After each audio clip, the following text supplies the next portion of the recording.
बंगाल की जनता ने सत्ता परिवर्तन के लिए, डबल इंजन की सरकार बनाने के लिए, मेरे प्रधानमंत्री नरेंद्र मोदी जी की सोच वाली सरकार बनाने के लिए मतदान करने का काम किया।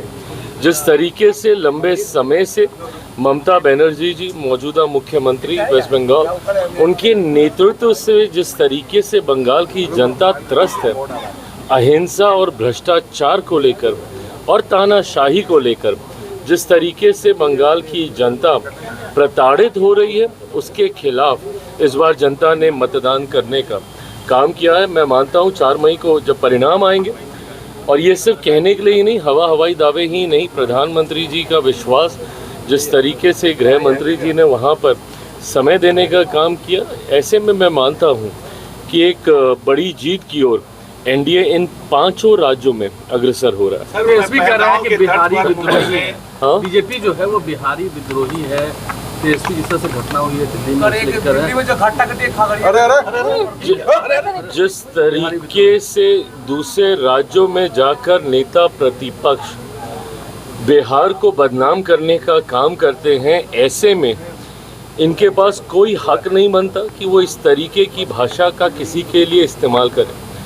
प्रधानमंत्री जी के नेतृत्व में हमारी एनडीए की सरकार सबका साथ सबका विकास की सोच के साथ आगे बढ़ने का काम कर रही है, और इस बात को हम लोग भी सहयोगी होने के नाते सुनिश्चित करेंगे कि कहीं पर भी किसी के साथ भी किसी तरीके का अन्याय ना क्षेत्र के आधार पर हो, ना जाति के आधार पर हो, ना धर्म के आधार पर हो, ना भाषा के आधार पर हो।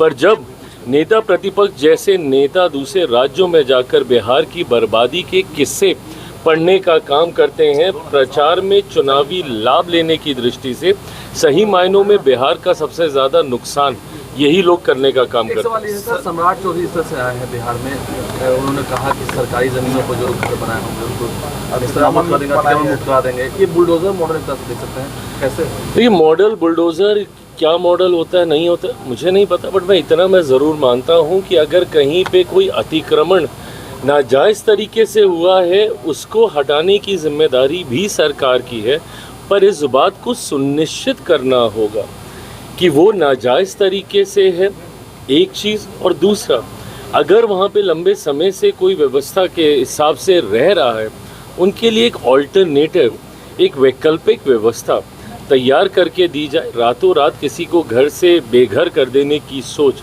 कतई हम लोग की सरकार की नहीं है, और मैं मानता हूँ कि सम्राट जी इन तमाम विषयों को लेकर वो स्वयं काफ़ी सेंसिटिव है।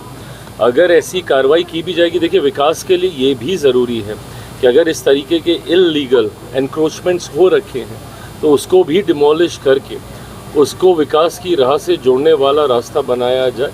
पर अगर ऐसे में कोई वहाँ पे लंबे समय से रह रहा है, गरीब परिवार के लोग हैं, उनको भी किसी तरीके की तकलीफ ना है, इस पे भी सरकार जरूर चिंता करे। तेजस्वी यादव ने कहा है कि सम्राट चौधरी की पगड़ी पर विजय सिन्हा की नजर है। विजय सिन्हा कह रहे हैं लाज रखेंगे उनकी पगड़ी। अरे प्रभु, बहुत पुरानी बातें हैं ये सारी।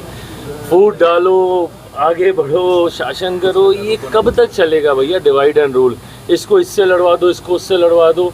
एनडीए पूरी एकजुटता के साथ चुनाव लड़ा, चुनाव के बाद हम लोगों ने मजबूत सरकार बनाई। आज की तारीख में जब एक नए नेतृत्व के साथ हमारा गठबंधन आगे बढ़ रहा है, तो इसमें ना विद इन द अलायंस, ना गठबंधन, ना सहयोग, कहीं पे किसी भी तरीके का भ्रांति भ्रम फैलाने का प्रयास किसी के भी द्वारा किया जाएगा तो कतई सफल नहीं होने वाला। हम लोग सिर्फ विकास की सोच के साथ आगे बढ़ रहे हैं। मंत्रिमंडल का विस्तार होने जा रहा है, जिसमें कहा जा रहा है कि एक मंत्री पद आपको